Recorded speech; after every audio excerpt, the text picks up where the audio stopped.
We got a top 5 clash in Serie A and a top 4 clash in La Liga. We had some fun European competitions. We got some David and Goliath matchups in Germany, and the Premier League top and bottom are set, but mid-pack are fighting for positions. All this and more on episode 60 of the No Business Soccer Podcast. Snooze, kick 'em off. Let's dig in.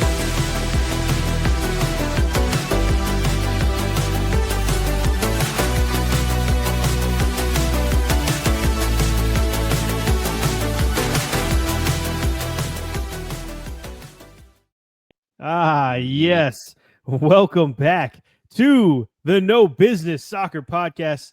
We have not a full house today. We have J-Fam, the Brainiac, on the ones and twos. Danny P, we don't know where he's at. He's disappeared, but that doesn't matter because everybody's favorite boy is here, and it is Hype Man Vic. What you sipping on, dog?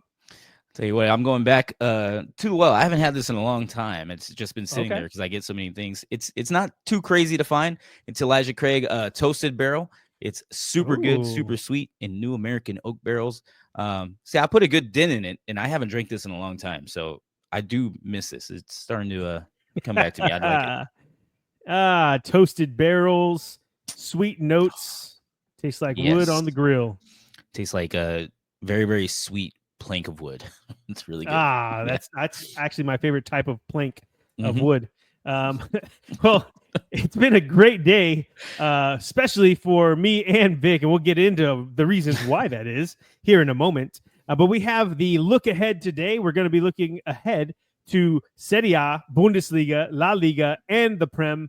And we also are going to take a look at the UEFA competitions because, man, we had some awesome matchups throughout from top to bottom, Conference League, Champions League, Europa League, everything, Vic. I don't think we have anything else to say before we jump in. Anything? No, let's do it. Let's get at it. Okay, let's do it. Jump to the UEFA competitions.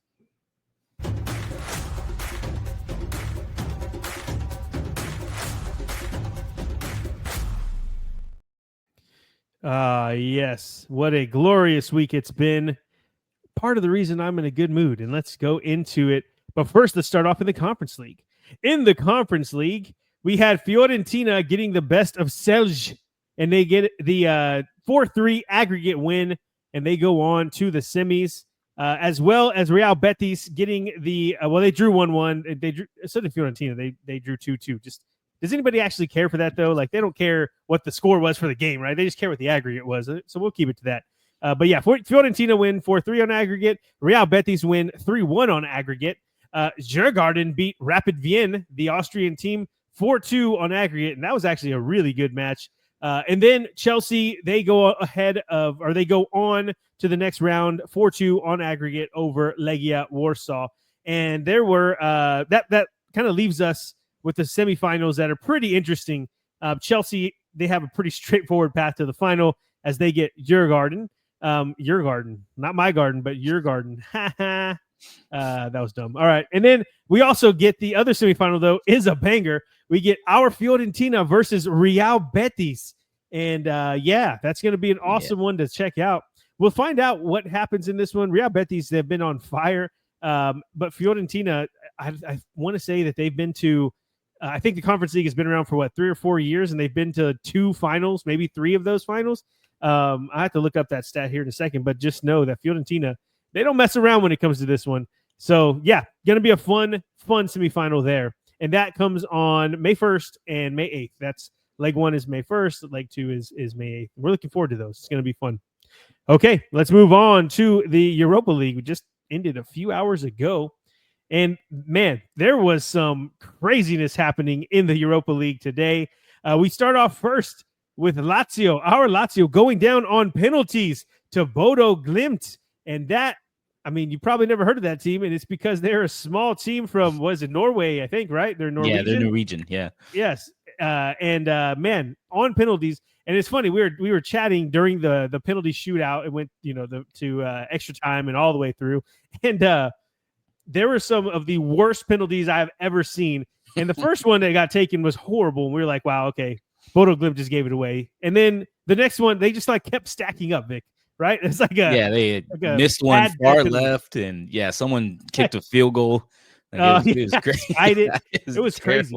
I've never seen a penalty shootout where there was that many like horrible penalties. Yeah, they were not ready. They were not ready. No, they definitely weren't. But Lazio weren't either because they get knocked out by Bodo Glimt. It's the furthest getting into. I think they were already the furthest Norwegian team as far as getting somewhere in the UEFA competitions by getting to the quarterfinal. Now they're going into the semifinal, so that's going to be awesome for them. And then we also had the only way to describe it is an insane match between Manchester United and Lyon. On the day, it ended 5-4 to Manchester United, but that ends with a 7-6 aggregate, and Manchester United moves on. This one was crazy, Vic. I know we were talking about it. Being true to the Lazio team, you were watching that match, but this Manchester United-Lyon match was freaking crazy. They were down two goals in like the 70th minute and end up winning by they scored 3 in that time span. It just crazy stuff. The last goal that Harry Maguire headed in, it went insane. The announcer yelled Harry Maguire, and then it just stopped. It was like silent because he was just yelling so loud. It was just awesome, man. It's like those FOMO moments. You want to be there, you know? Yeah, it looked absolutely insane. The crowd went crazy, but I could not stop laughing at whoever was defending him because like I don't know what he was doing, but he was like. Just go back and watch it and watch the defender and just like flailing. Picture what he's doing at the end, like a huge moment of the match. And he's like just flailing. He didn't jump all the way. They looked, I don't know how that ended up happening. Like, how do you let Harry Maguire get that open inside the box with virtually no time left? It was just crazy, man. I can't believe that match ended that way, but Manchester United moving on. After all of the turmoil and all the craziness they've gone through this season, they're getting into a semifinal of a European competition. Pretty cool. Yeah, I forgot. Let's talk. Oh, go ahead. Real quick. One of the announcers, whenever I think when they tied it on aggregate, Manchester United, one of the announcers was like, after a terrible season for Manchester United. Just ragging on him. Yeah, he started laughing afterwards because he was like, oh, this is probably not professional. He was like, giving them something to hope for after a miserable season this year. That's all you could say, though. There's no other. The fact that they are where they are in Europe is just. It kind of speaks to where the level of the Prem is at the moment. And there's 2 more games we're going to talk about. The next one was Athletic Club versus Rangers. It ended 0-0 last time, and then they go to San Mamés, and Athletic Club get it done 2-0, and they move on. So they are 1 match away. Well, 2 matches technically, but they are a semifinal, 2 legs of a semifinal away from having a home Europa League final, which is just incredible. But it's not going to be incredible if Spurs get there because they did beat Eintracht Frankfurt on the road in Frankfurt at Waldstadion. Waldstadion is how you say that. I think so. They win on aggregate 2-1, and they go on to the semifinal to face the mighty Bodo Glimt. And Manchester United get Athletic Club. And that's really tough. It's going to be an awesome match to see how it turns out for a mutual. But as a Spurs fan, going against Bodo Glimt is our next opponent to get to a final in your. Oh man, I couldn't be happier. Maybe I shouldn't be because they just beat Lazio, so maybe they are better than I'm giving them credit for. But this is. We'll see. This is nice. I did finally look up their stadium. It is like tiny, small. You get like apartments all around it. Yeah, and I think FC Dallas's stadium is bigger, and FC Dallas has like a high school field. Yeah, it's not even a stadium. Yeah, but it was pretty nice though. It's still cool. And we'll be there. I think the first leg. Oh yeah, I have it here. The first leg of that match is in North London on May 1st, and then of course the reverse legs are on May 8th. And just for the record, the Athletic Club and Manchester United match is starting in San Mamés on the first leg. So another Manchester United miracle at Old Trafford. Maybe we'll find out. Not too far to watch these matches. And I, for one, am having a great day. Okay, let's move on to the Champions League. And this stuff, there was some, I guess every match that had someone winning going into this tie, they won, right? So all the favorites, I guess you could say, won. And so it wasn't as entertaining, except for a couple of late scares. And I'll tell you about that right now.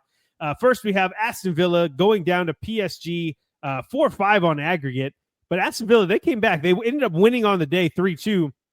But because there was a 2-0 win from the first leg, PSG ends up going through. And by the end of that match, Aston Villa was pushing hard, and PSG were doing their best to keep them off, staving them off. Is that a word? I don't know why that like so. word I could think of in my brain. Why I've never used that. I don't know. But anyway, and then we also had Barcelona and Dortmund. And Dortmund win 3-1 on the night, but of course they were 4-0 down. So Barcelona wins on aggregate 3-5.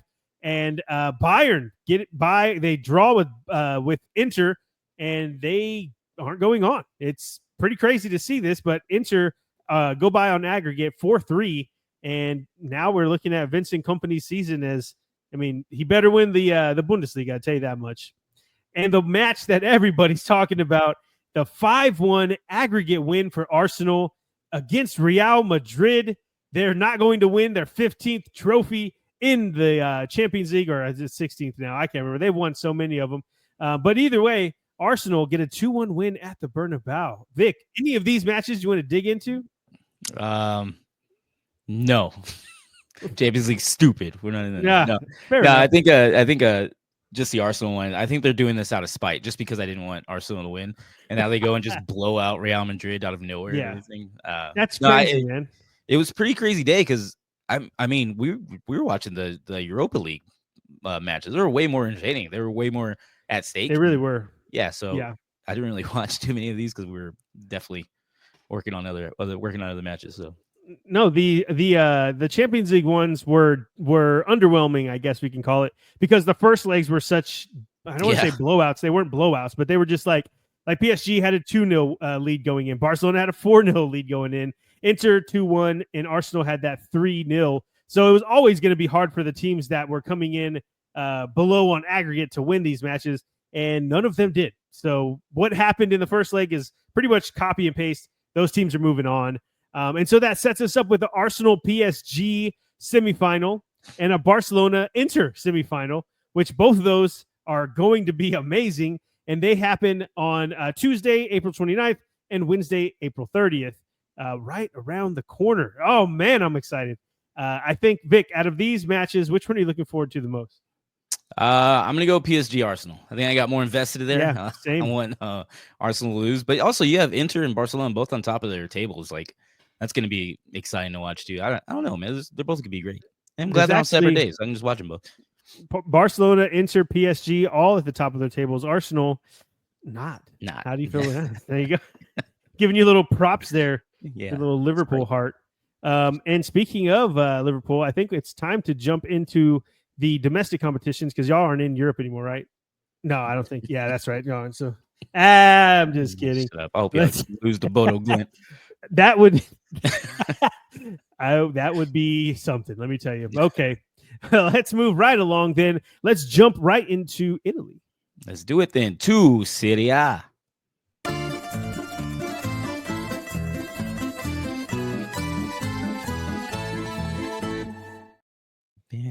Okay, been right into it because we have to.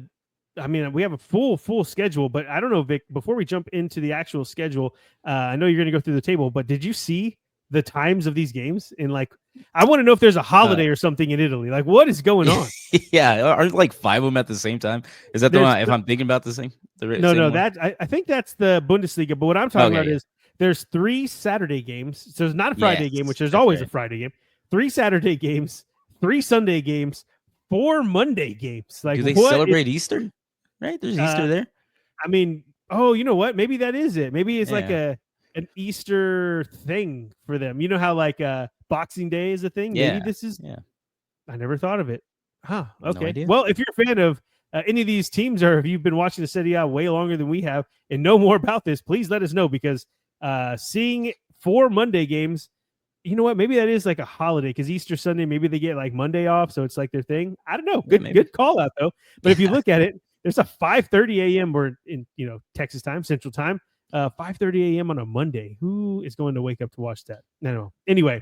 Okay, Vic, give us a lowdown of where the table was last time after match day 32. Yes. And we just talked about a little while ago when we were talking about Inter and Barcelona being at the top of the table. Inter is on top of the Serie A table. They have 71 points.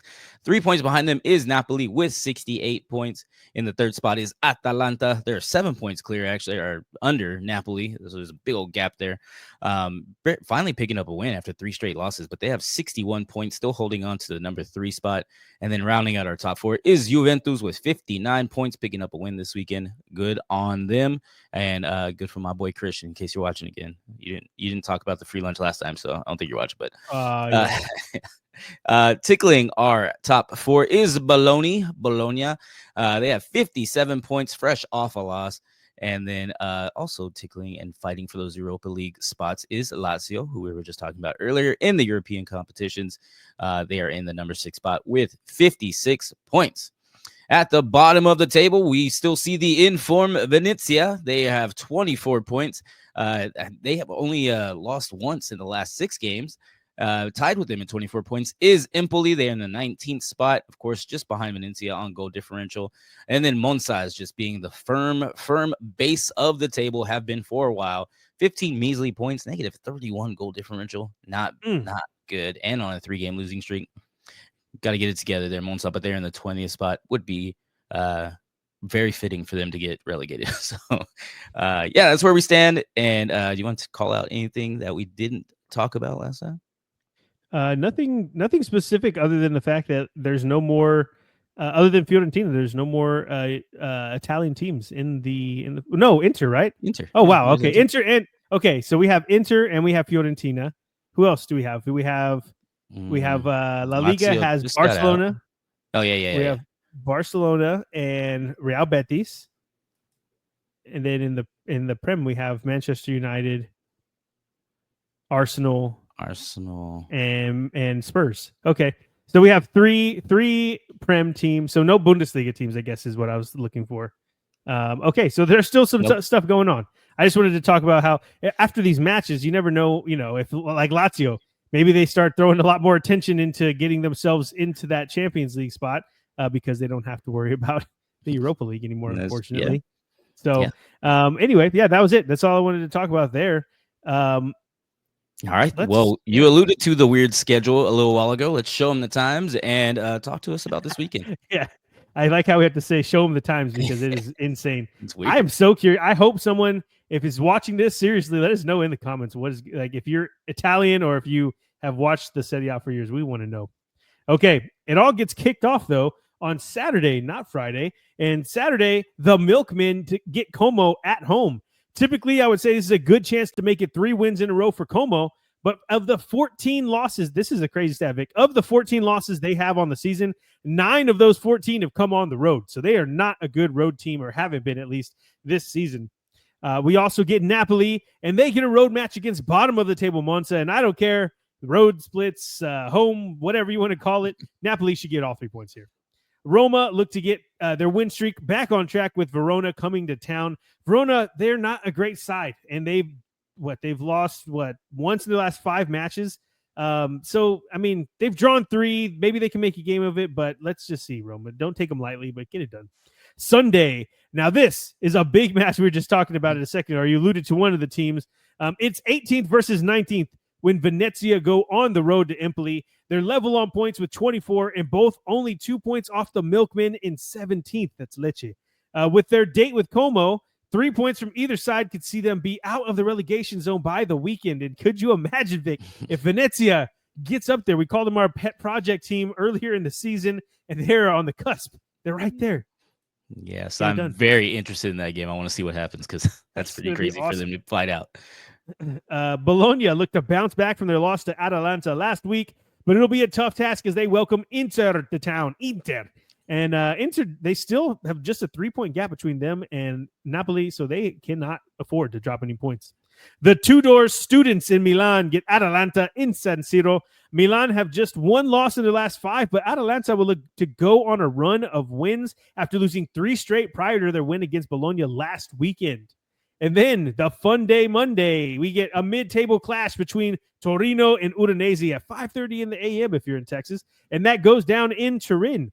Not too much on the line here. Both teams combined, although both teams combined, this is crazy, They in the last 5 matches for each team, so that's 10 matches total. Both teams combined have 1 win, Vic. So these are not teams in great form right now. Udinese have lost 4 straight, and that really boosts that 10 match, whatever, 1 game win in 10 match stat. Our Fiorentina have to go to the ruckus crowd over there in Cagliari, and both teams have something to play for. Cagliari, they're trying to cement their safety, and Fiorentina trying to get back into that top 6, Vic. But of course, they could, if they make it a little bit further, they could get into the Europa League. A mid-table Genoa side take on Lazio in 6th, but they're only 3 points off of Juve in 4th. Lazio have only 1 win in the last 5 matches, and they need to get 3 here with Roma and Fiorentina breathing down their necks, and also probably going to get some heat after losing to Bodo Glimt in the Europa League. Parma get Juve at home, and again, it's a match where one team is trying to stay above the relegation battle, and the other is trying to stay in the European spots. Though I will say that Parma have drawn 5 straight matches in the Serie A, and Juve are still leading Serie A in draws. So if I had to put money on it, probably a draw. I don't know. We'll find out. And Vic, the match that we were just talking about, that's kind of the main match of the weekend, is Bologna versus Inter. And Inter coming to this match with Bologna fresh off knocking out Bayern in the Champions League and getting to the semis. So Inter, they're not a team to be messed with right now. And while Bologna's last match saw them come up short in Bergamo against Atalanta, prior to that, though, they had been unbeaten in 6 matches. So really, I don't really know what to think of Bologna at the moment, because you could look at their last match and say, yeah, they lost to a good team. But the 6 matches prior, they were really, really good. And that's all come alive because thanks to Orsolini, Castro, Ndoi, how to say it? It sounds weird to put the Doi, but yeah. I want to say Ndai for some reason, but it's definitely an O. But anyway, they've all contributed lately, Vic, with goals and assists, and they've really just kind of pushed this team up and let them get into a perfect chance to finish in the Champions League spots. But this Inter squad is just so stacked. They're really good. They defend well. They score well. They have just talent everywhere. And I really don't see this being anything other than a draw or a win for Inter, meaning I don't see them losing it. And by the time this match kicks off, Napoli will have finished their match with Monza, which most likely ends in 3 points. So that means that Inter come into this match level on points with Napoli. So if they end up dropping points, which I don't think that will happen, then we go into next week, level on points at the top of the table, Vic. That would be something crazy. That would be chaos towards the last 6 matches. Yeah, it's been crazy for the top team, because Inter's had just a stellar run, but you got to remember Napoli's run earlier this season. They were unstopped. They were looking insane, and it's crazy how these two teams have just been going back and forth. But the fact that we're here, we could be tied at the next match day. Jesus Christ, what do I say? On next match day, is pretty crazy, because if you would consider those just dominant pass that they had a little while ago in the season, or Inter right now. So. And if you look at the table Saturday night, it's going to be level, more than likely. I'd put money on Napoli winning against the bottom table. You know what I mean? Yes. So, yeah, Inter will wake up and see that they're level on points for that Scudetto, and they're definitely going to be pushing. But like I was telling you, Bologna are not a team that you can take lightly. Not that I think Inter will, but, at some point, they're one of the last teams that are in Italy playing for a final. Of course, you got Fiorentina as well, our Fiorentina. But my point is, maybe they start, turning their head a little bit, because Barca are not an easy team to play against. Nope. So we'll find out. We will find out. And I'm excited for that match for sure. Okay, let's move on, Vic. Let's talk about some Spanish football. Let's do it then. To La Liga.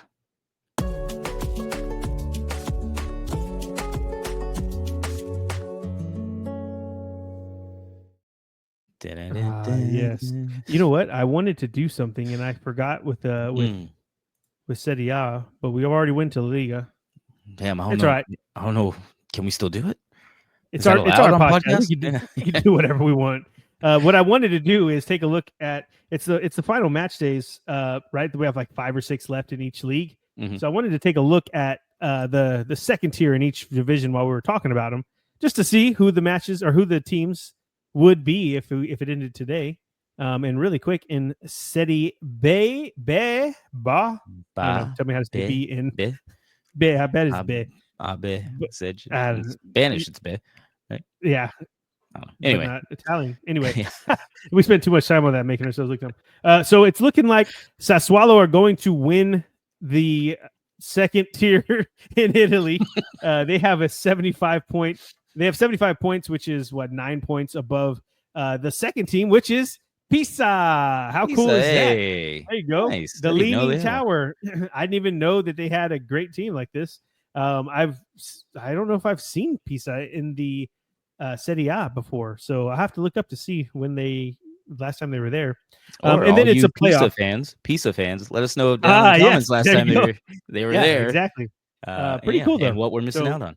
right now they would be in the Serie A. And then I saw that usually it's like 3, 4, 5, 6 are the teams that play out a playoff to go and see who gets into the next league. But in this case, it's 3, 4, 5, 6, 7, 8. So I think 3 and 4 have a bye week, and then 6, 5, 6, 7, 8 play. I don't know. It's half the freaking league. That's crazy. Yeah. But anyway, the playoff teams right now: Spezia, Cremonese, Juve Stabia, which I've never heard of, US Cantazaro, and Palermo. And then Bari would be the last team, which these are all newer teams to me. Underneath them, we have Sampdoria, Salernitana, we have Modena, Cesena. I've heard of all those teams. Half of those teams I just told you I haven't seen in the Serie A. So maybe there's a resurgence, or maybe this is just because we haven't been following them as closely as we need to in the second tier of Italian football. Okay. All right. But we're talking about La Liga. Let's get back to it. And before we jump into it, though, let's do the same thing with La Liga, the Segunda División. Segunda La Liga. Let's look at it real quick. And I just thought of this as I was like logging in to do this, so I know our producers are going crazy right now. Like, why the hell is he doing this? We didn't talk about any of this. No, we didn't. I even forgot to mention it until I just started looking it up. So my bad. Okay, it's Vic's show though, so we do whatever he says. All right, Elche. If it ended today, Elche would be up, and so would Levante, which is always a weird team to me because I've always liked Valencia, and they're both teams that are in Valencia, and they have very similar crests. So Levante always weird to me. But anyway, I'm probably going to get some hate if there's some Levante fans out there. No hater here. And then the teams that would be in the playoffs for the promotion spot would be Racing, Mirandes, Oviedo, and Huesca. All teams that I've seen in the top league before, La Liga. Only one that's interesting is Racing. I don't remember the last time I've seen them, but I know for sure Huesca and Oviedo I've seen. Yeah, Levante. Okay. Oh yeah, but for sure Elche and Levante, they're usually up. I call them yo-yo clubs.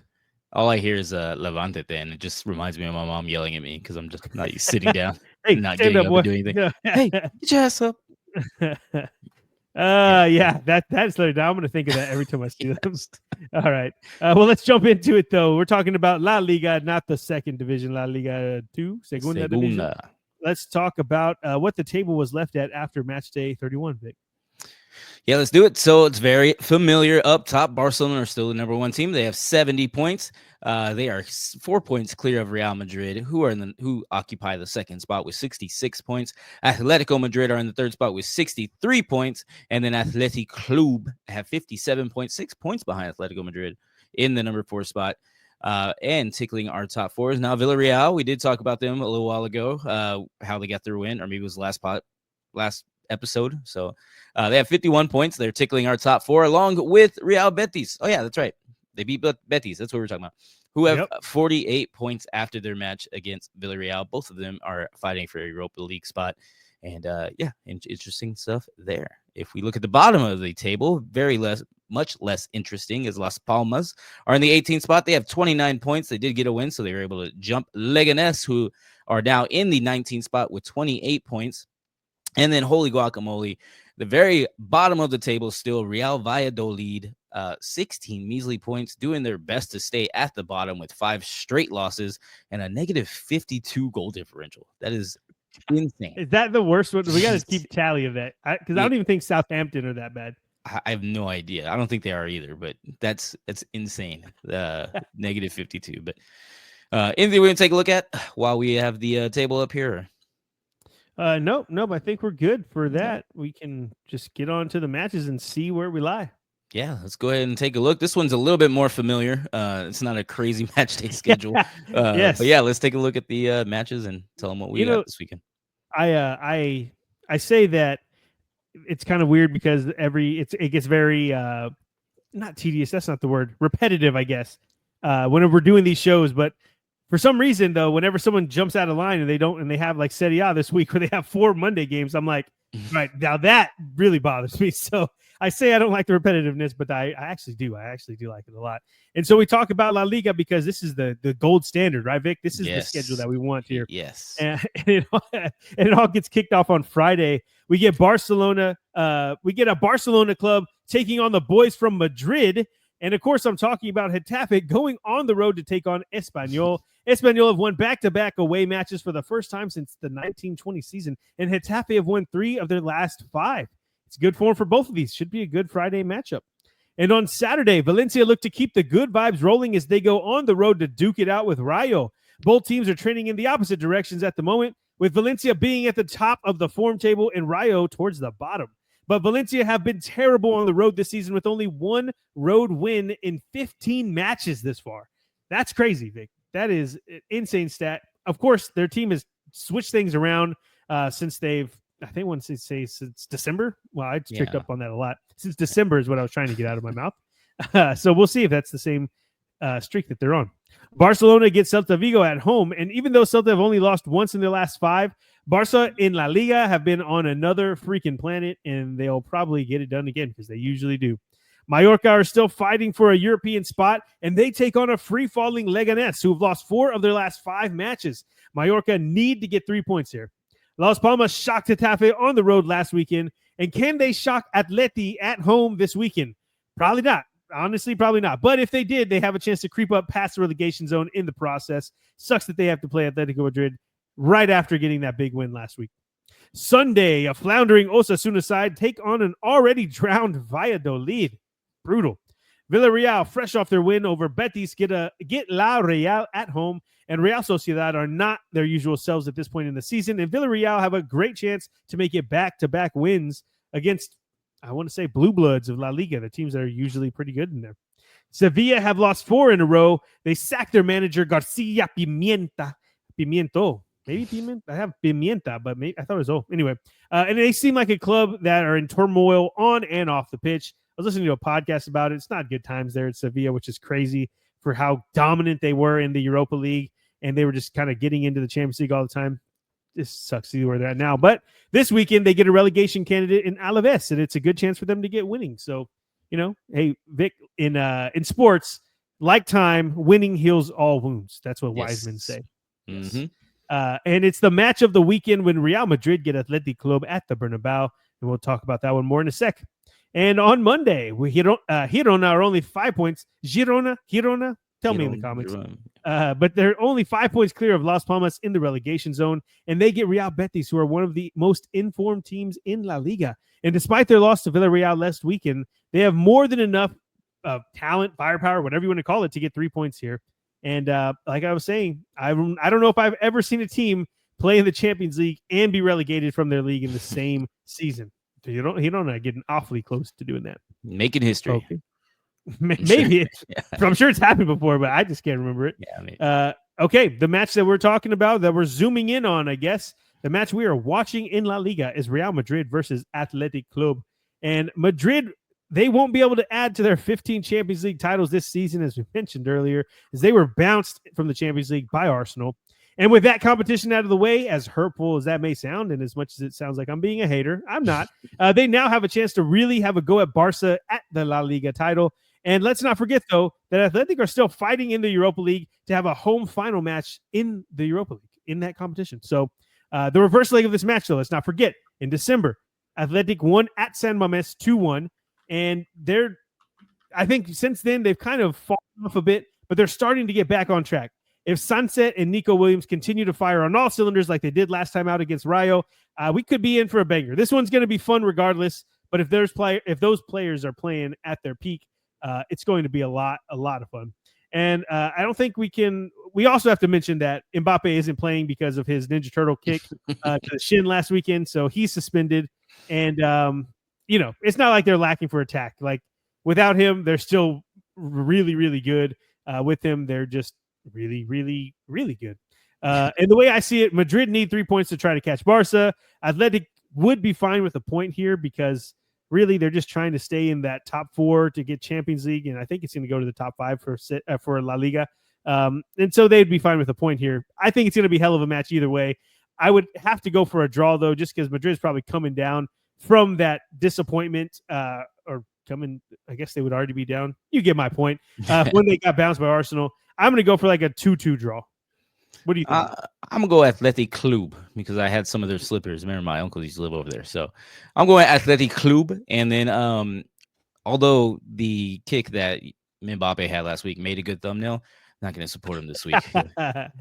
Yeah, it was. And actually, the AI stuff, man, they did us dirty. I mean, they added 13 years and 30 pounds to you. I know, 13 right? years to me, 30 pounds, like it is crazy. I was like, I always say please and thank you to Alexa. I don't know why they're so mean to me. Like, yeah, these AI bots, right? We gotta watch out. We'll have to do something fun this thumbnail. I would say this weekend. This thumbnail though, like we did. I think that was Dragon DBZ, right? Mm-hmm. Dragon Ball Z. So maybe we do like Up or something. It'd be pretty cool. Okay. Let's move right along, sir. Let's go to lost my place, Germany. Let's do it then. To Bundesliga.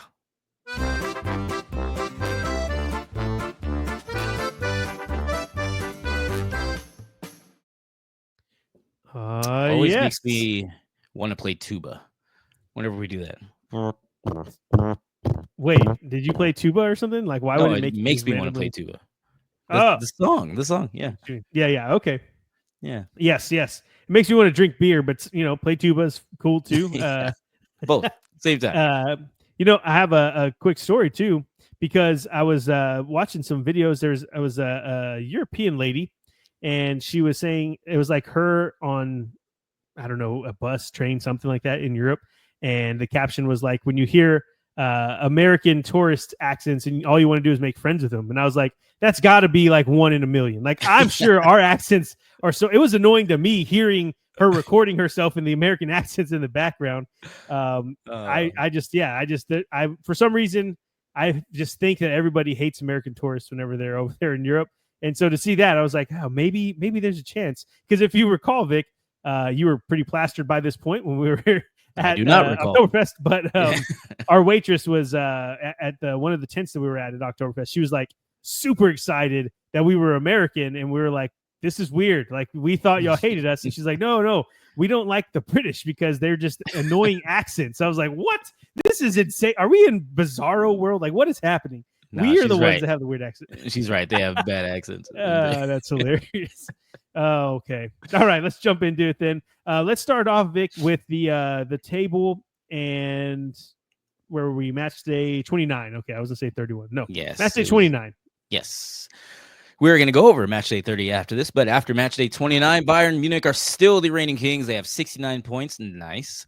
They are 6 points clear of number 2 Bayer Leverkusen, who have 63 points in the number 2 spot. I already said number 2. My fault. Eintracht Frankfurt have the number 3 spot. They have 51 points, 12 points behind the number 2 team, Bayer Leverkusen. What a gap there to try to close down. Probably not going to do it this season, though. Gaping hole. Gaping hole, yes. Google that, and then our podcast will. No, I'm gonna stop. Rounding out our top 4 is RB Leipzig. They have 48 points, just 3 points behind Eintracht Frankfurt, and tickling our top 4 is Mainz. They have 46 points. I can't talk. You're right. I'm trying not to think of your stupid gaping thing. But Mainz are in the 5th spot. 46 points. Freiburg in the 6th spot. Damn it. With 45 points. Freiburg. I can't talk right now. I've lost the plot. Mate. We'll just go to the bottom of the table. Bochum are in the 17th spot. They have 20 points. Not looking good on a 4-game losing streak. And then Holstein Kiel holding up the rest of the table with 18 points. First team, or the worst team they have there. They would be relegated if the season ended today. Snooze, save me and start talking about something you want to talk about. Yeah, I got you. I got you. I will say that this, as far as the final, what, 4, 5, 6, I think it's not going to be extended in Bundesliga this year. So yeah, the 4, 5, 6 spots are definitely going to be up for grabs. And Eintracht Frankfurt, obviously, they got knocked out of the Europa League by Spurs. So they're probably going to be able to lock down. They have a 3-point gap right now, like you were just saying. But really, I mean, Stuttgart, 40 points? I mean, 2 wins and they're in the top 5, and they are 11th right now. Like, it's just crazy. It's so tight in that mid table, all the way up to 4th spot, maybe even 3rd. So, gonna be fun to see how these matches play out, Vic. That's what I'm trying to say. Yes, very good for all those European matches, because you can sneak into the Champions League. You can obviously have a good consolation prize going to Europa League if you just get a couple more wins going in. Oh wow! Okay. All right. You know what? Let's jump into these matches. Okay, I did. I see what you're getting at. And in the Bundesliga, they're kind of pissing me off too. No Friday match for some reason. There's only one Friday match, and it's La Liga match we were talking about. So anyway, yeah. All right. This was the one I was earlier when I was like, isn't that the one with 5 games at the same time? This is it. Bundesliga have 5 Saturday 8:30 matches. Sure, like, why not just have the Friday match still? Yeah. Why do we have to change things? That's it. Like I said a second ago, I'm all for continuity now. I don't like change. Let's do this. Let's just stay the same, okay? Yes. Let's keep it. Okay, let's roll. Saturday, Bremen get Bochum at home. Bremen have won 3 in a row, making it 4 wins in 5, and Bochum have lost 4 straight, but are still only 2 points off Heidenheim for that relegation playoff spot. A lot to play for there. Mainz are looking to get back on track as they welcome Wolfsburg to town, and Wolfsburg have been the worst team in the Bundesliga in the last 5 matches, losing 4 in a row and drawing the other match. Mainz should get this one done. Bayern have been beaten by Inter in the Champions League and now only have the Bundesliga title to focus on, and they get Double H on the road. That is Heidenheim. Should be 3 points for them. Freiburg still clinging to that last European spot, and they get Hoffenheim at home. Hoffenheim won last time out, but that's their only win in the last 5 matches. We shall see how they go. I really like that Hoffenheim team, but they have slipped up. I didn't give them the flowers of death, as you call them, Vic. But I was crushing on them pretty hard, and now they're not doing too well. Leipzig look to make it 3 wins on the bounce as they take on Kiel. Leipzig should have more than enough firepower to get 3 from the bottom team in the Bundesliga. And Union Berlin gets Stuttgart at home. Union have been the best team in the Bundesliga over the last 5 matches with 3 wins, 2 draws, no losses. It's not the type of team that a struggling Stuttgart side want to be playing right now. And on Sunday, mid-table Augsburg get Eintracht Frankfurt at home, and there's not a ton to play for if you're Augsburg, but Eintracht still have a ton to play for, and they have a 3-point, or they're trying to keep 3 points, and they're trying to get 3 points, oh my God, and make sure that they continue to put a gap between them and the teams behind them. Okay. Dortmund go toe-to-toe with Gladbach. Both teams are sitting just outside the European spots and looking for a way in. And now that Dortmund were also bounced by Barca in the Champions League, I say also because, like Bayern, maybe they can focus in the Bundesliga and show some improvements there, because they've been having some random good displays, but now that's the only competition they have, unless they're in the DFB Pokal. I think they're not, though. We shall see how that works. St. Pauli look to establish more distance between themselves and Heidenheim in that relegation spot, and they get a dejected Leverkusen side, who on their day, they could probably win this match 5-0, but that's just not the Leverkusen side we've seen over the past few matches. Stylistically, though, Vic, this match should be very fun to watch, and there's no question why it's one of the highlighted matches of the Bundesliga weekend. And because there's not really a match that I would call out specifically to say, hey, this is what you should key on for the Bundesliga, I just wanted to talk about a few of the key matchups I guess we can talk about as far as for them specifically. Like, there's not a big, top 4 matchup or a big 6-pointer. But one thing that I do want to call out is that Dortmund Mönchengladbach one, because we were talking about how that mid-table is pretty stacked up, Vic.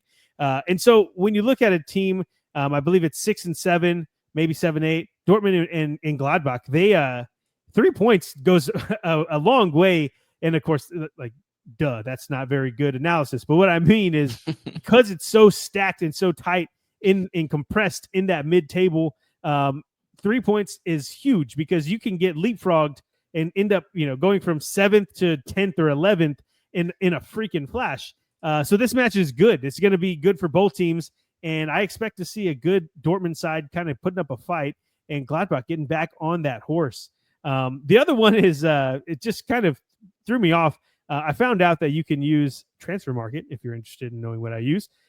You can use that to find form tables now, Vic. So you can see form table, or I can see form tables where it says how people are actually playing, not necessarily their points totals for the season. And I can see home and away splits and all of that. I never knew this was available, and now I do. But one of the teams that surprised me when I was looking at putting all this research together for the EP, if you will, Union Berlin, they're one of the best teams. They are the best team in the past 5 matches. They're the most informed team in the Bundesliga, which is crazy. You just don't think of a team like that. And this is coming a few weeks after both of us being like in awe of that home team, of that home game, that stadium, those fans. And so it's pretty cool. It's cool to see how they've kind of turned that into a fortress, and they get a Stuttgart side who on paper, this seems like, well, yeah, Stuttgart should be able to get it done. But this Stuttgart side is not good at the moment. They are floundering is the word I'm looking for. Yes. Vic, anything else I didn't call out that you want to call out? Nothing on the table, but man, the way you were talking about that informed table, I thought we got sponsored. Man, you were almost read it like a sponsorship. I was like, yo, what's going on? Yeah, I know. Hey, if they want to, I'm sure. I mean, I would love to be. Transfer Market is a great site. Use it all the time. How about that? Yeah, send over the contract. We'll have the team take a look at it. Exactly. We'll see what we can do. Okay, that's it for the Bundesliga. Let's move right along to England. Let's do it then. To the Prem.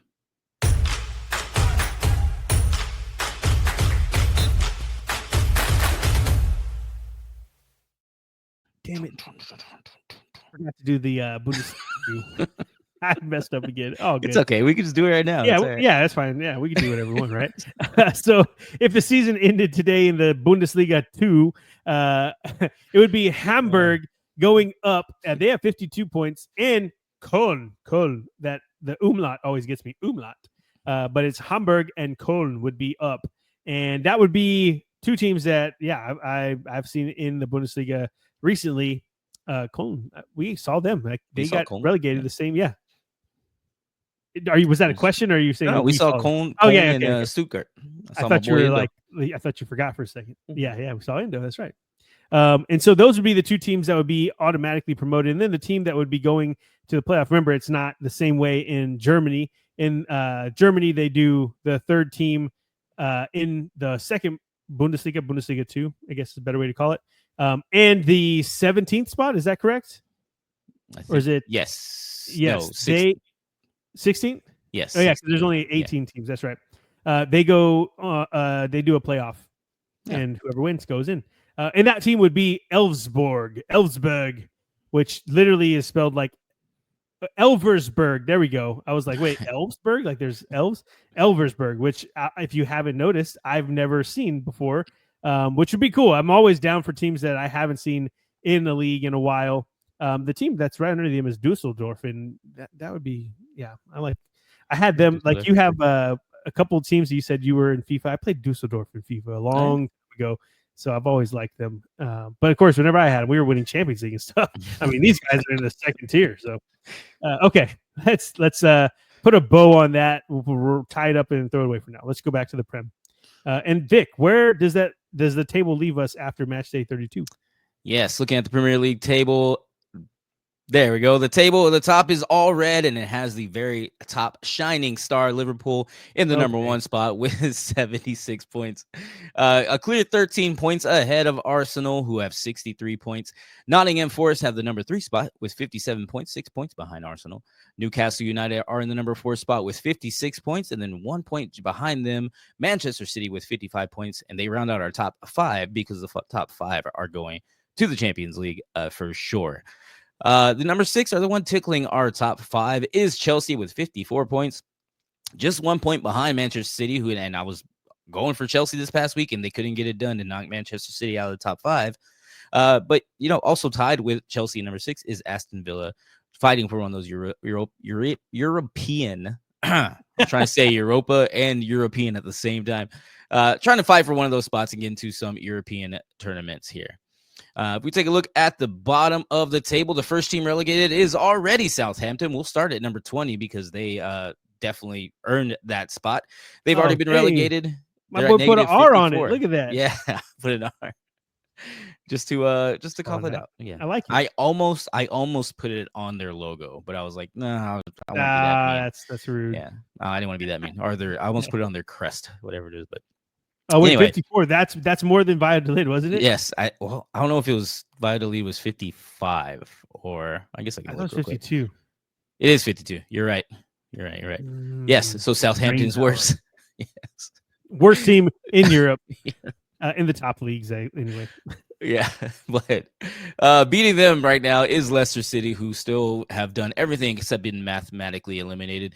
They have 18 points in the 19th spot, and then Ipswich Town have 21 points in the 18th spot. I'm sorry, and there's a huge gap between relegation and non-relegation. West Ham United is just one spot out of relegation, but 14 points clear of Ipswich Town, so that's pretty much wrapped up as well. Yeah, and the top two are wrapped up. Well, top one actually is wrapped up, and then the all bottom three are wrapped up. So we kind of have a clear set of what's going on here. Anything on the table you want to take a look at while we're here? No, I do want to call out the podcast I listened to though.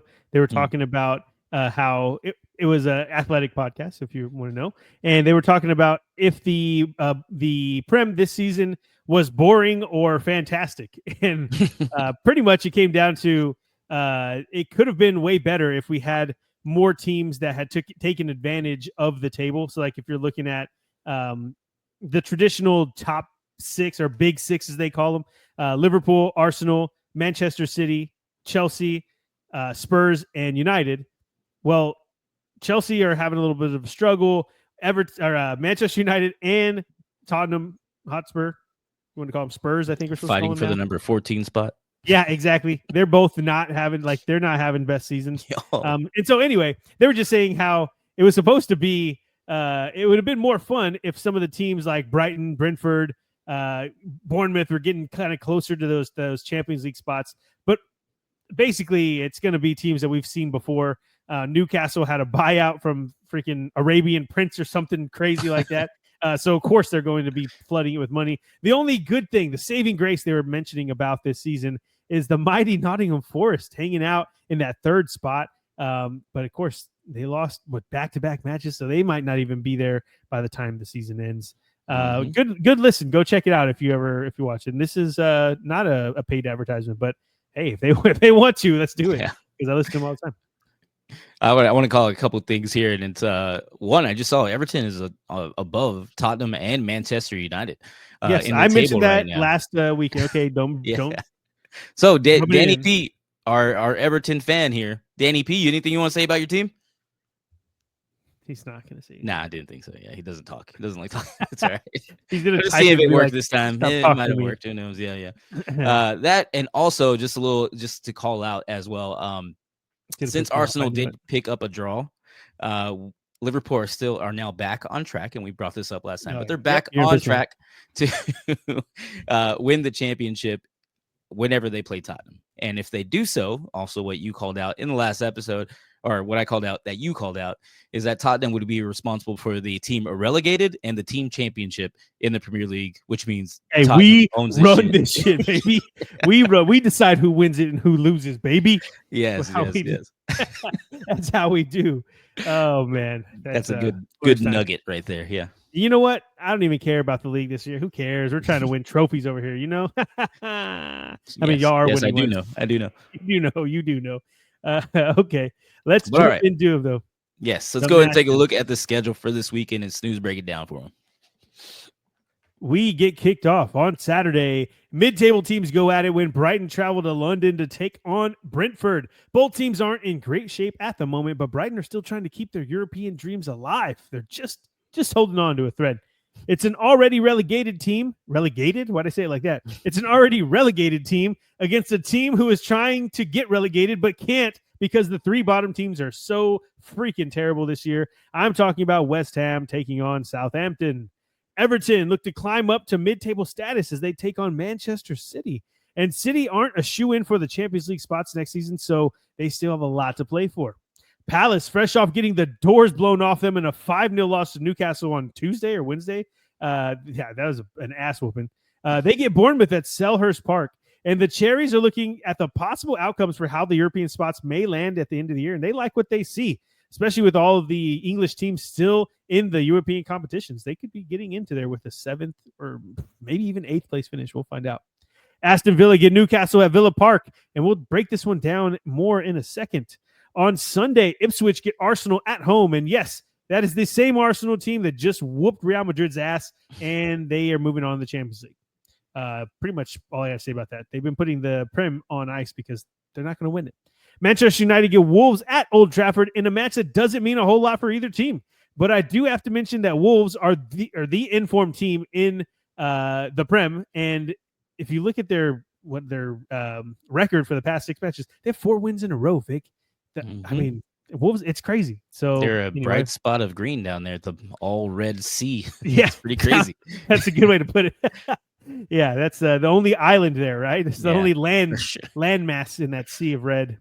Fulham get Chelsea at Craven Cottage in a matchup that I will always, for the rest of my life, refer to as the one I was supposed to go to, but the Queen died. Fulham slay the champs one week and then lose to Bournemouth the next. Chelsea have drawn back-to-back matches, but have only lost once in 5. And this should be a fun one, Vic. Should be fun. Liverpool gets second bottom Leicester, and no need to break this one down. Liverpool are going to win this one. It's fine. On Monday, I'm just going to read what I wrote in initial dejected Spurs fandom, and then I'm just going to recap it the way it's actually happened, okay? Spurs get the mighty Nottingham Forest on Monday Night Football, and nothing shows that this will end with anything other than 3 points for Forest and pain for Spurs. By the time you hear this, Spurs might have lost in Frankfurt and already sacked Ange before he gets back into London. But guess what, motherfuckers? That didn't happen. Oh, I'm so happy. And I mean, we're still going to lose to Forest. Don't get it twisted. This man will still lose this one. But hey, we're worried about bigger, better things right now. Okay. Okay, Vic, let's talk about the last match of the weekend that we're tuning into, and that's Aston Villa versus Newcastle. And I'm actually pretty psyched for this one. Let me drink water real quick. Get it. Okay. Yeah. This folks, it should be a fun one. We get a 3rd versus 7th match, and it just so happens that both of these teams are the 1 and 2 teams in the form table for the Prem. You like how I'm using the form table? I found it. I love it. Newcastle, they're on a 5-game win streak, and Villa on a 4-game win streak. These are the premier teams in the league right now. I mean, obviously, Liverpool already won it, so they're the main team, but you get my point. They're 2 of the better teams. Isak's on fire. The whole squad they pieced together at Villa are starting to click. Everything's just working for both these clubs. Despite Villa getting bounced from the Champions League by PSG, this club is going places. They know they are. This match is a perfect tune-up match for them, I guess. It's both teams. It's kind of like, in the way, they're both the teams that are trying to wedge themselves and bust open that big 6 as it's formally called, or it was formerly called, I guess. And I say formally because with the money that's being thrown around in both clubs, they might be part of it. It might be a big 8. Like the top 10 just might be locked up every year in the Prem. But I'm also just curious to see how the Villa side takes the rest of the Prem season now that they're out of the Champions League, because they felt like with all the additions they had brought in during the winter transfer window, that they were fighting specifically for the Champions League because they weren't really going to get too much further in the Prem. They're not going to win it. They could be fighting for the Champions League spots again, but I don't know. We'll just see how it plays out. I don't think that the Champions League loss will really show too much in this match because they just played it, but I'm just curious for the rest of the season how it plays out. Just very interested. Either way, these 2 clubs, they're very good. They're going to play a very good style. It's going to be fun to watch. And, we'll see who gets the win and kind of pushes for those European spots. Not too enthused going into it because for one, Vic, I would put money that Newcastle, they're going to get probably like a 3-1 win. That's going to be my guess.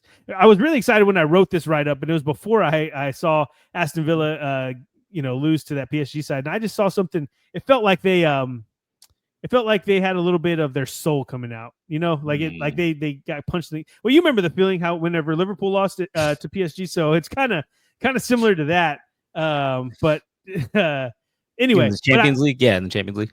Yeah. In the Champions League. But I think that if they can get over that, if it's just like a mental thing, they're like, whatever, we have another competition. We're still fighting for these Champions League spots in the Prem. The way that these teams usually set up, it could be a very fun one. Could be very fun if Aston Villa play up to their potential, I guess is the best way to put it. What do you think? Yeah, I don't know. This is going to be interesting. They're only 2 points away from each other. What is it? Newcastle at 56, Aston Villa at 54. So 3 spots away, 2 points is the difference between them. It's going to be tough. I honestly, I probably wouldn't pick a winner. I think it might be a draw, maybe 1-1, 2-2. Because again, they're both playing so well right now. I would just go with a draw. I'm not sure. Yeah, unfortunately, it doesn't really help out to actually fight to get up and guarantee your spot, but it also doesn't hurt too bad either, because there are so many teams in that little window. At least getting 1 point keeps you in stride with all of them. Newcastle are just so good right now. They're just so good. They have no European matches, nothing else that's kind of keeping them. They already won a trophy this year, the Carabao Cup. They're just like on cloud 9, and it's a fun club, a dangerous club. So yeah, I can see them. I'm sticking with the 3-1 win for Newcastle, but man, yeah, we'll see how it turns out.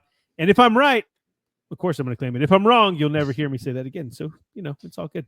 And before we get out of here, let's talk about the championship. I remembered. Hey, there you go. If it ended today, Leeds United and Burnley, they both have 88 points, and they would be going through. Leeds United they have maybe 9 +9 goal differential, so they'd be going through in that first spot, which doesn't matter. But either way, the playoff teams would be Sheffield United, Sunderland, Bristol City, and Coventry. Now, one that I'd be really excited to see is Sunderland. They were a team that when I first started watching the Prem, they were kind of like a mainstay, and them and Newcastle were always going at it. Eternal enemies. If I'm getting them mixed up, don't rat me out or talk cuss them out in the comments. Yeah, right. But the reason I remember it is because it was like they look exactly the same, except one's white and black and one's red and white. Like they look exactly the same. But anyway, the point was Sunderland have that documentary, and we talked about it last time. Sunderland Till I Die, I think is what it's called. Yeah. And I remember they were dropped down to like third tier. They were just doing really bad. So to be this close to getting into a playoff spot, to get back to the Prem, would just be amazing.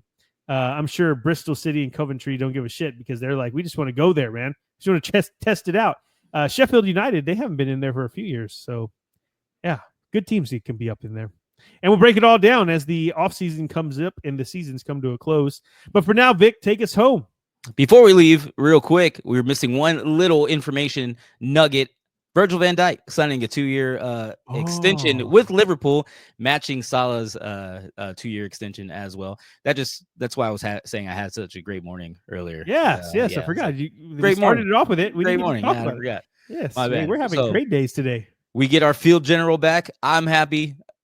Virgil van Dijk's happy. Adam, Snooze, you're happy. Everyone's happy. Yes. It's a great time. And yes, we will talk about all these results on our next episode. Everyone, thank you for spending some time with us. Please follow us and like and subscribe. It's the best way to promote us and get us out there so that we can prosper with this podcast going forward. I appreciate everyone's time. Y'all have a good weekend. We'll talk to you soon.